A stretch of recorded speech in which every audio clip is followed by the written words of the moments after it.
My whole life I've been searching for direct contact, and I've talked a lot about that type of stuff on, in my videos, but I want to boil it down.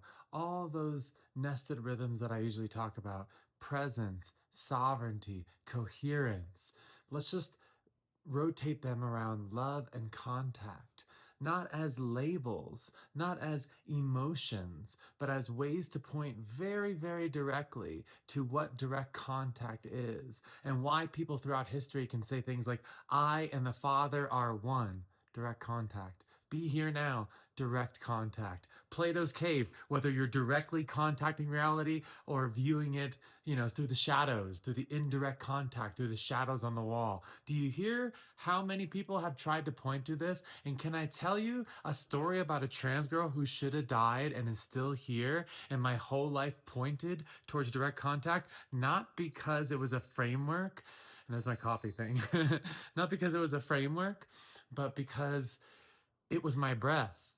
Like anything that I came up with on my blog was simply because I recognized the same rhythm within a description of coherence. But the execution of that coherence, in other words, the dance that I danced wasn't built off a framework. It was, I was going to die and I needed to breathe. And I want to explain that to you. So, you know how I like to talk about the dance floor. Why do I talk about the dance floor? Because Ember's talking about something about consciousness, the way we interface with reality, the way we connect with reality. And it's so simple, but so sort of strange to the normal way of thinking, the old world way of thinking, not the new earth way of thinking, that it's almost like I can point at it a million different ways, and it's almost like you could still miss it. You could be a very intelligent person and still miss what I'm telling you. So I've come up with various cute little ways to talk about this, and one of my favorite ways to talk about it is the dance floor. Why do you talk about it like the dance floor, Ember? Well, because instead of saying a nodal oscillatory field enters shared entrainment, and now the synchrony removes the delay between the parts of the rhythm, and in other words, that's direct contact explained mechanically, which we can study in oscillatory mechanics. All that sounds confusing. What do you mean? Should I read some white papers? Should I listen to some TED Talks? No. Just imagine that you're a dancer on a dance floor.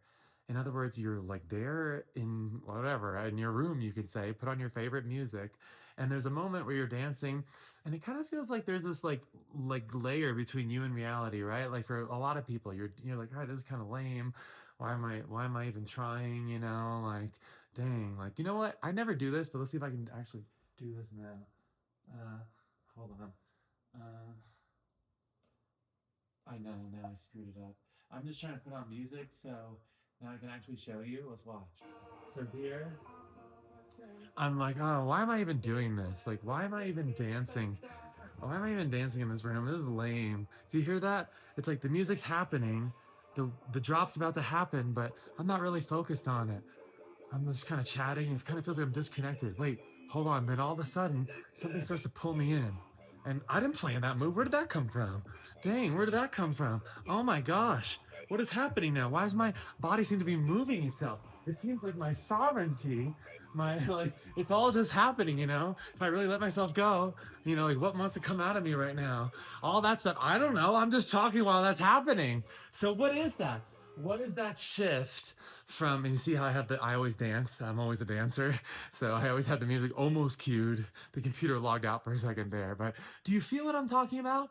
When I say regime of consciousness change, when I say the inside of Plato's cave and the outside of Plato's cave, do you see how deep but how simple it is? Do you see how even the most intellectual thinkers with the most prowess could overlook something that's a mechanical shift in the way we interface with reality, a fidelity of consciousness change?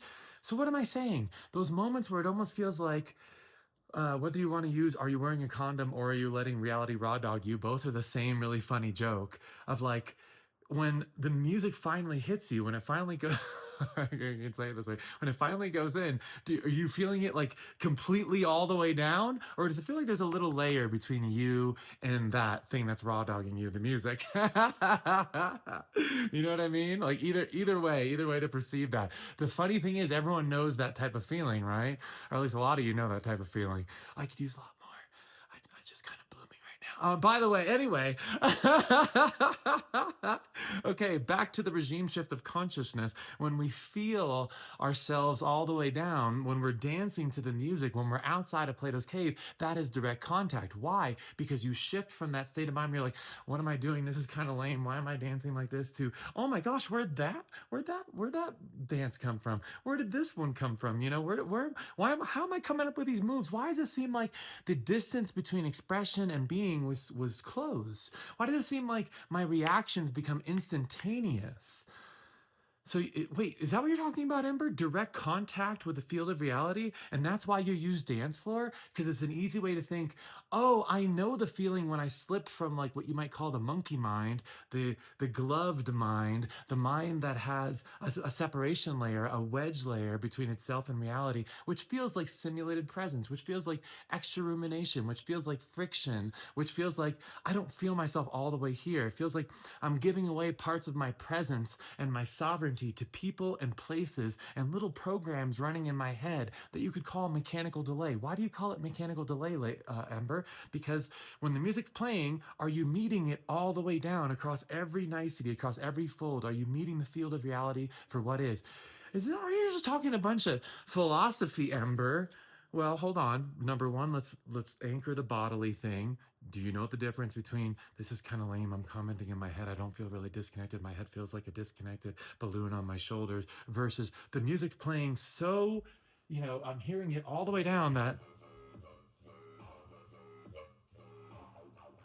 you know what I mean? Like, I'm not planning those. Maybe I do similar moves because I'm Ember and similar topology when this type of dirty dubstep comes on. But I just let my body go. It's not like I'm saying, now the body roll, now this. And no, it's just like, let the music hit me, vulnerably surrender to that experience, like lean in like you're on the top of a water slide. You've heard me say the water slide before. Like, it's almost like you're on the top of the water slide. You're like, I don't know if I can do this.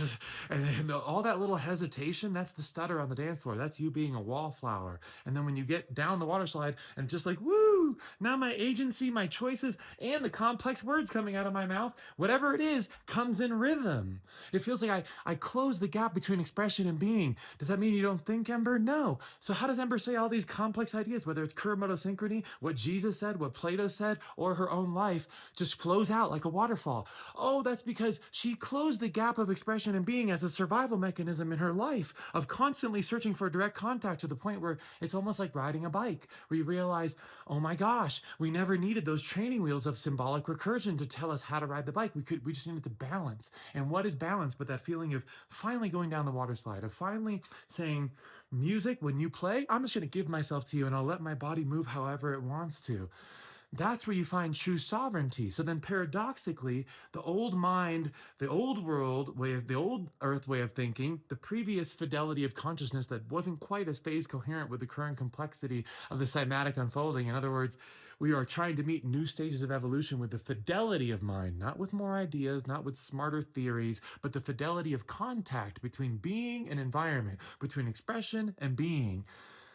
That process has brought us from a way of relating to reality through symbolic recursion, through the shadows of Plato's cave, through not merging between I and the Father are one, but having those little stutter steps on the dance floor. And those stutter steps are the things that siphon our ability to connect across every topological nicety. Like if your soul has a bunch of different gradients, like each of us looks like a different little mountain range, right? This one looks like where I live, and the mountain range is very unique. There's very different little areas, and the way the light interacts with that is the topological gradient. Like what's hitting you? If it all hits you at once, if all the music hits you at once, what is that? You're cool now? No, embodied presence. That's embodied presence. That's when the fidelity of your consciousness is at maximum. That's when you're totally there in the field of reality, no longer stuck in one of the delay layers within your head. So what are those delay layers? When the light comes down those delay layers, it's almost like you first anchor, instead of first anchoring into the sound and allowing the sound just to take me, it's almost like, well, let me try to think through how to create coherence. Coherence is just another word for contact. Let me think through how to create coherence, because reality must be controlled. Action and identity and sovereignty cannot be just allowed to happen. That would be crazy. That would be like animal. That'd be like when the animals just pounce and there's no delay between their expression and being. But to be an adult and be serious in this society, we need to have a lot of little delay layers that double and triple check what we're going through. As for should we pounce? Is this a politically engaging moment to pounce? You know what I mean? Like, and all those little tiny delays, even the little self-narration in your head, add up and they start to filter reality down what you might call symbolic recursion, cultural hierarchy, standardization, because the symbols are like the menu, not the meal, the map and not the territory. And that creates this tendency towards division, a tendency towards separation, a tendency towards looking at reality as separate things rather than one unfolding rhythm, one unfolding soundscape, one unfolding, unity consciousness, God consciousness, whatever label you want to put on it. The label's not important. The pointing to the rhythm is important. And how do you join the rhythm? How do you become one with all things? How do you be here now? How do you merge between I and the Father are one? How do you step out of Plato's cave? Is it more ideas? More philosophy courses? Is it more calculators? Or is it, I'm meeting the fidelity of consciousness, like the fidelity of my consciousness with the field of reality at like max fidelity, like all my parts are touching. There's no little gap, because that gap would be simulated presence. It all touches at the same time, just like a dancer on a dance floor. Now you see why I use the dance floor, because it gives you the internal mechanism to say, I know those moments where I slip into that flow state, and it doesn't make me any less myself. In fact, it makes me more myself. Interesting. Sovereignty seems to flow like when presence is contacting reality, sovereignty is living there. Sovereignty is a being that across every pressure surface, across every new track dropped by the DJ on the dance floor, I can maintain presence without having to step back into the observer layer. The observer layer was just the training wheels that we used as a civilization to get to the spot where we can now reintegrate it into pure embodied presence. It's literally just rhythmic unfolding of reality, finding itself at higher and higher fidelities, and that's what you can call the human phase transition, or new earth, or the awakening, or the collective. So now let's talk about it through my life. Why did lack of direct contact almost kill me? Because the thing is, you have to understand with me, I was never out there going, let me create a new framework. Am I really smart? Please think I'm smart. No, it was, I need to survive this life. And if you listen to my songs, all my songs that I've been writing for over 40 singer-songwriter songs for more than 15 years now or something like that, they all point to what love is at the core. And people say, especially in my family, they're like, well, people have different ways to express their love. Some people express it all the way through buying things. And I'm like someone commented very notably on my TikTok, there's a difference between presents, like Christmas presents, and presence as in direct contact. And for a neurodivergent trans woman living in a narcissistic, emotionally abusive, identity controlling environment, that was going to kill me. The lack of direct contact was going to kill me, because there was this issue where the people around me were their topological gradients were so pushed to be tuned towards controlling reality it's almost like a dancer on the dance floor that says, in our family, none of us allow ourselves to be hit by the total music. We control our dances because this is what's socially acceptable. We are the family that does this dance only. But they never knew that I was a little girl who wanted to do this dance, whatever it was.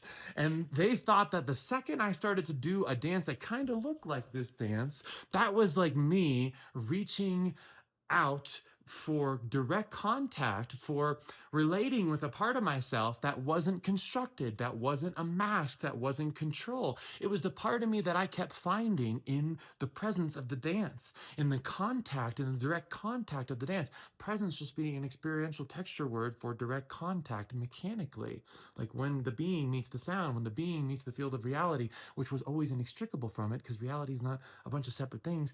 It's just that we're closing the distance between our mental gap of the observer layer, that little delay in our heads that creates simulated presence, and direct contact on the dance floor. So for me, maybe I would have figured out that I was trans a lot earlier, but being in such a harsh environment, and now I have recordings that go back over years that say, die, you're Hannibal Lecter, you're a cockroach, get hit by a truck, and now the latest thing is crack whore, all these different ways that it goes into pure vitriol. That really started to hurt me, right? But even, I want to point out, because the other day I was talking to a family member, and he said, Well, people show their love in different ways. And I said, but think about it. Even if my father, for example, was one of the most morally acceptable people in this culture, and wow, what a great guy, and he never would say anything like his daughter should die or get hit by a truck or that she's a crack whore. Even in that case, where all that type of poison and vitriol and the physical attacks were taken away, there's still a situation where someone set up their life not because they're evil, but because they're following a tide of evolution that habituated themselves to not contacting reality directly. That ego, identity, child rearing, all this stuff is to be done through control, not through sovereign, decentralized relation, not through watching a child grow into whoever they need to be, but through controlling their identity as an extension of yourself. And the reason I say it about my family is not to throw anyone under the bus. It's to say, that's the environment that I grew this perspective in, because it's not a perspective that I created. I discovered it there in the water slide. Every time that every song came out, it just came out all at once. All these ideas, the words that are coming out of my mouth right now, come out as me just feeling tuned to my reality, never a purposeful construction or mask. And to most people, they say, that's not even possible, because they've been so long in Plato's cave, they can't admit there's actually a state of being that they were in when they were kids, or like riding a bike, or like dancing on a dance floor, where the thing between expression and being is close to zero or near zero, where it feels like a water slide. It's all just coming out as part of your harmonic tuning to this reality, kind of like you're constantly dancing to the music, even in complex ideas. Even when I was a criminal defense attorney, getting people probation on felony cases, arguing in front of the judge merely by opening my heart and letting for all the words just to come out while staring into the judge's eyes. And people say, how did you do that? And I say, I just poured my love out. To me, it feels like I'm just a little girl Ember who's pouring my heart out, and people feel it and they go, holy shit, that's love. Because love is direct contact. Love is not,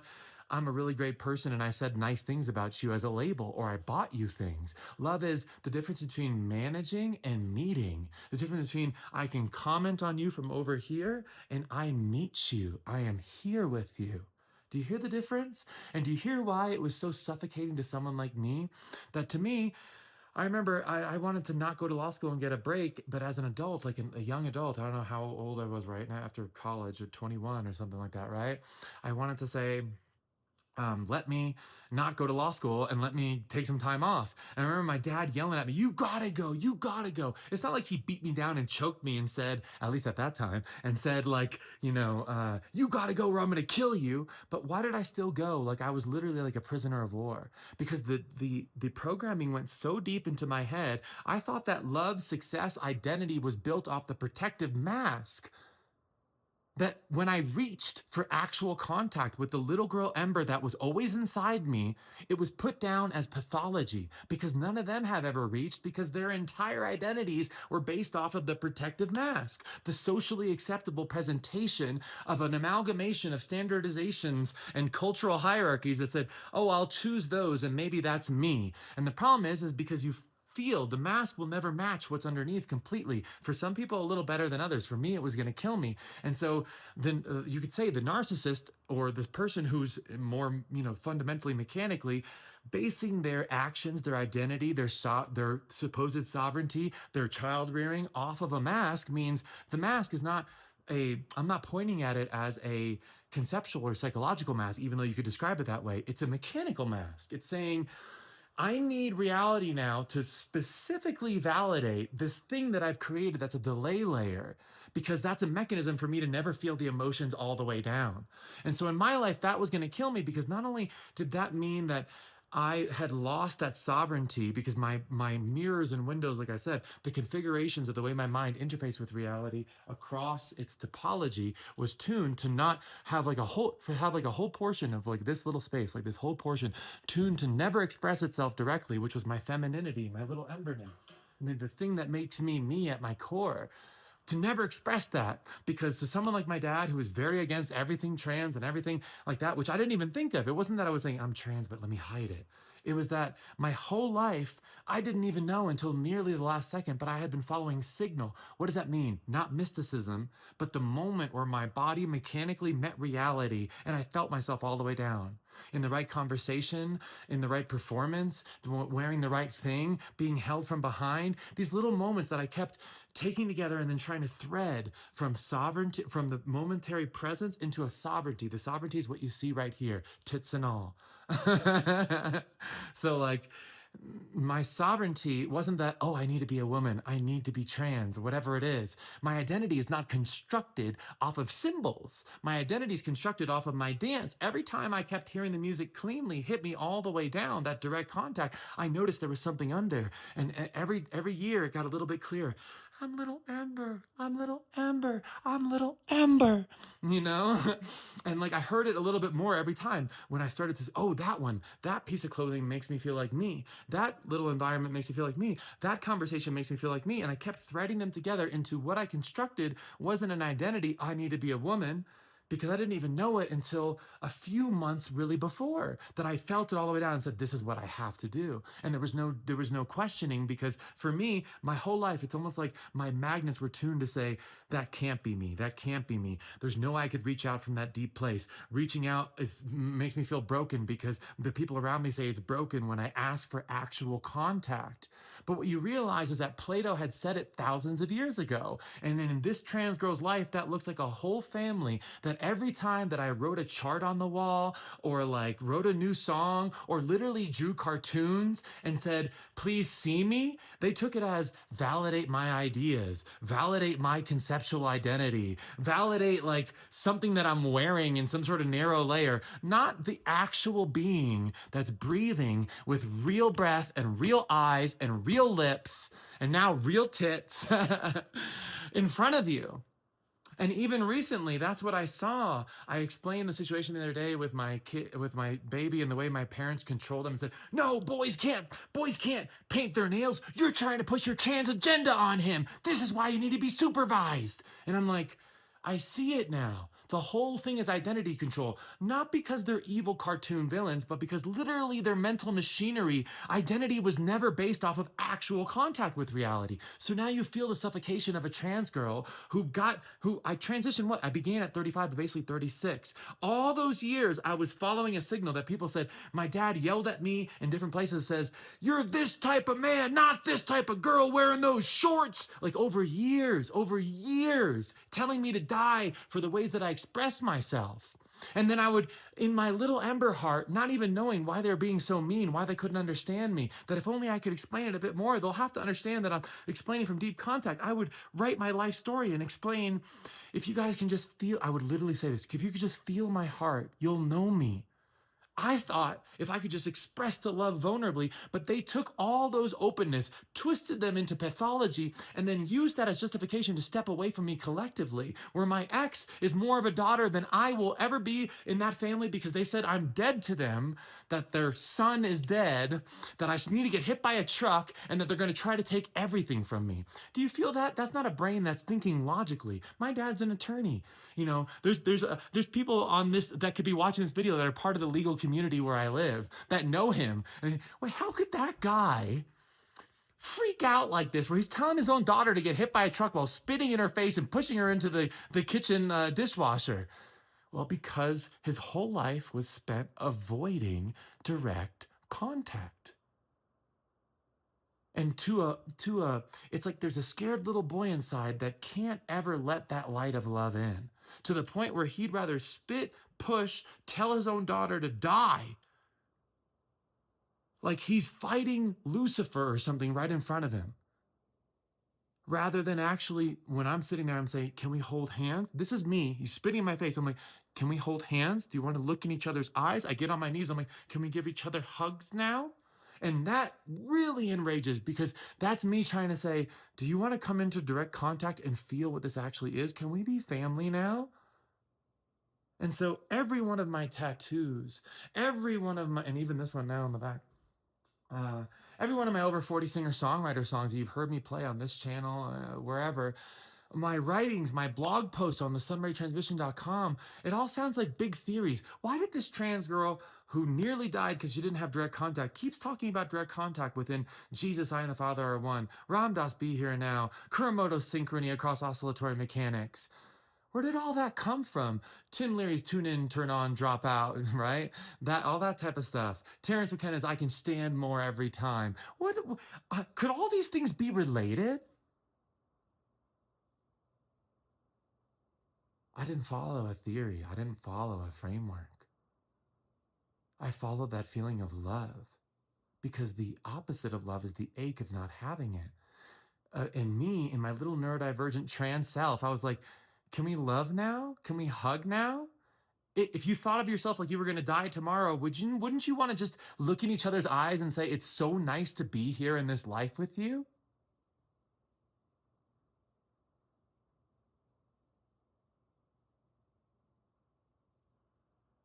Do you feel that? Is there anything more precious? Is there any stack of money or power that would be worth more than being here together? Did you ever think heaven meant something else? Did you ever think that the kingdom of heaven being inside you meant anything else that then when your consciousness, I and the Father are one, touches reality directly, you realize what the words sacred, holy, and love mean all the way down? They've always pointed to direct contact. And while we are still here in this timeline, while we are still here together with the ability to beat our hearts and match our breath and kiss and hug and hold each other, let's do it all the way down without the wedge. Yes, that is the horror that I'm saying, and I highlight my life not to throw anyone under the bus, but to say all this stuff that you see came from me trying to contact love directly. When I contact love directly in myself, that's embodied presence. That's me in my current environment without any narcissists telling me to die around me, waking up every day feeling like it's sacred because I can be me all the way down without a stutter step in my consciousness. You can't buy that. When I'm me with someone else, that's a neighbor who came to my door or took me on a hike and contacted little Ember without judging me, without diminishing me. And I realized that's what I was missing my whole life. That's why I tried so hard to survive, because I could not die in this life without feeling direct contact on me. And now I'm me.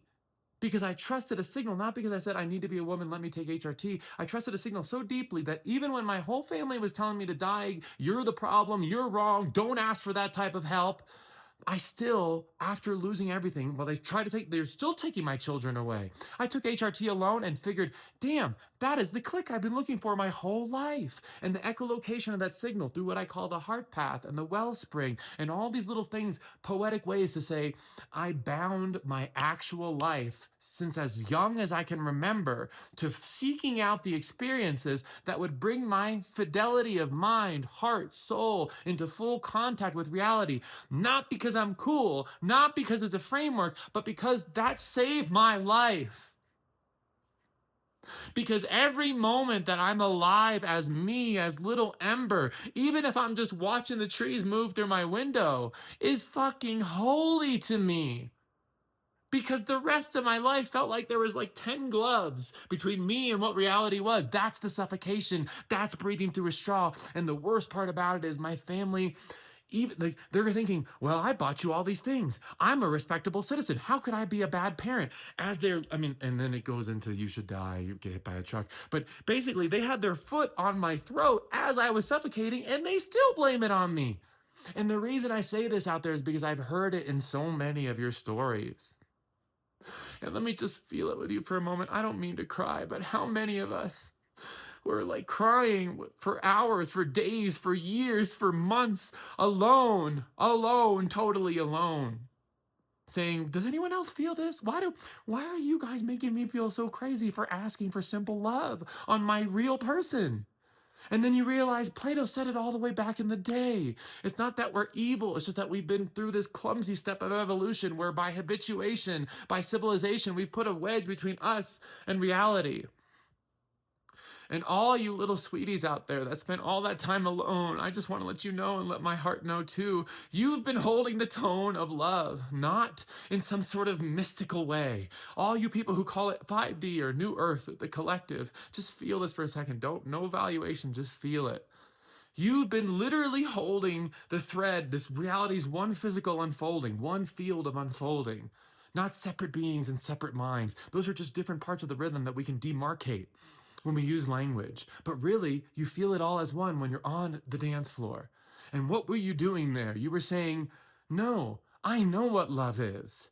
I know what contact with reality is. And even if everybody around me has their foot on my throat and tells me to die, even when no one's looking, I'm holding on to what love is because it's the most real signal I've ever felt in my life. Not love as buying things, not love as being a respectable person, but love as direct contact. I am with you.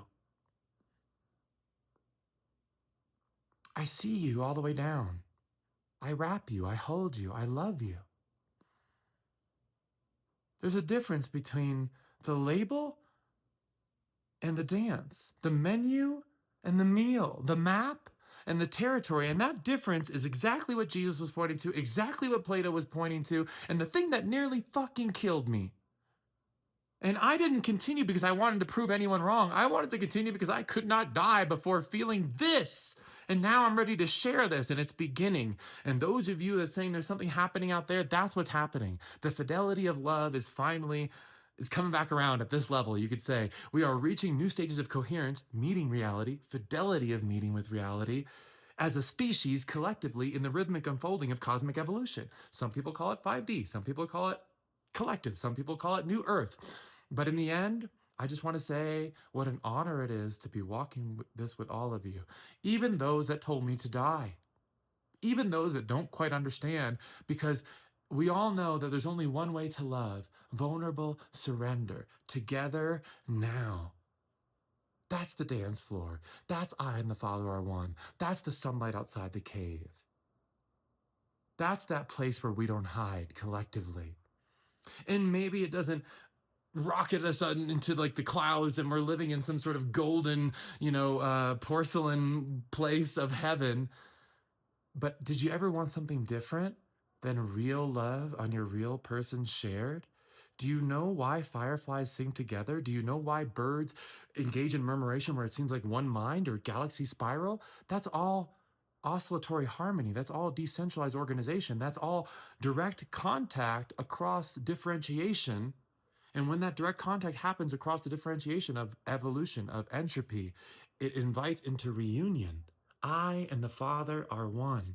Alpha, Omega. This is my tattoo for how did I make it out of Plato's cave? Plato's cave is like the structures of symbolic recursion trap us in a way that seems like you can never escape. It seems like you're spiraling forever like a Mandelbrot fractal and you can never escape. And then through the path of my embodiment, not through more frameworks, not through a better title, but through my femininity, my womb pulse tattoo that drips with the passion for me to stay alive and stay connected to love and give out my love wherever I could, like a hearth.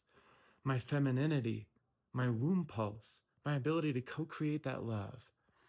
That embodiment path of feeling myself on the dance floor got me here where the signal now, see how it escapes? It emanates before it was trapped, and now it emanates beyond the borders of that structure because it's the signal of decentralized harmony, of love, of full contact. All these words, remember, like I said at the beginning, move down to love and contact. Love and contact. You're welcome to use any labels that you want out there. And like I said, it's an honor to walk with you, all you love saunterers, as we thread. Love is not an emotion. Love is you contacting reality continuously. And when that happens in you in a moment, it's presence. When it happens in you over time, that's true sovereignty.